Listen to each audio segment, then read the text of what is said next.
नागपुर अधिवेशन में विधायक सुधाकर अडबाले ने शिक्षक कर्मचारियों की प्रलंबित मांगों पर शासन का ध्यान केंद्रित किया। तो आइए देखते हैं इस मौके पर उन्होंने विस्तारपूर्वक क्या कहा इस खबर में।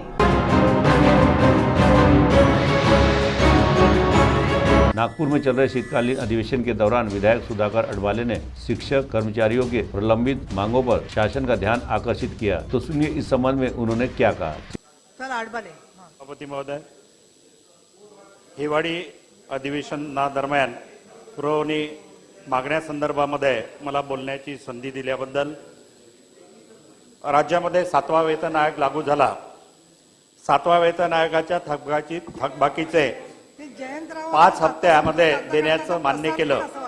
त्यापैकी 3रा आणि 4था हप्ता देण्याच्या संदर्भामध्ये 9 मे 2022, 24 जून 2023 ला शासनाने शासन निर्णय निर्गमित केला। परंतु खासगी अनुदानित शाळा, कनिष्ठ महाविद्यालयातील कार्यरत व सेवानिवृत्त कर्मचाऱ्यांना हे हप्ते दिले नाही, जेव्हा की राज्यातील इतर कर्मचाऱ्यांना 9 मे 2022च्या शासन निर्णयानुसार आणि 24 जून 2023च्या शासन निर्णयानुसार दिले। परंतु या राज्यातील स्थानिक स्वराज्य संस्था, खासगी अनुदानित शाळा आणि नगर परिषदेतील शाळांमधील हप्ते देण्याच्या संदर्भामध्ये या बजेट अधिवेशनामध्ये तरतूद केलेली आहे। पण मागील 2 हप्ते विलंबाने या देण्याच्या संदर्भात तरतूद केलेली आहे। त्याबद्दल अर्थमंत्री आदरणीय अजितदादांचं मी हार्दिक अभिनंदन करतो। उशिरा का होईना पण ते देण्याचं त्यांनी आम्हाला मान्य केलेलं आहे।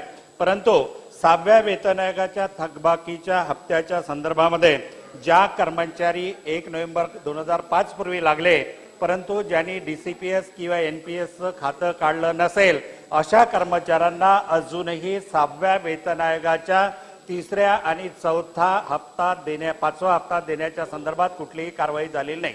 मागच्या पावसाळी अधिवेशनादरम्यान या ठिकाणी आश्वासन दिलं गेलं होतं की असे कर्मचारी किती आहे हे आम्ही फाइंड आउट करू आणि त्यांना देण्याच्या संदर्भातली कारवाई करू। परंतु या बजेट पुरवणी मागण्यामध्ये या 7व्या वेतन आयोगाच्या थकबाकीच्या हप्त्याच्या संदर्भामध्ये कुठलीही पुरवणी मागणी मंजूर करण्यात आलेली नाही। ती सुद्धा याचा गांभीर्याने विचार करून या थकबाकीचे हप्ते देण्याच्या संदर्भामध्ये कारवाई करावी।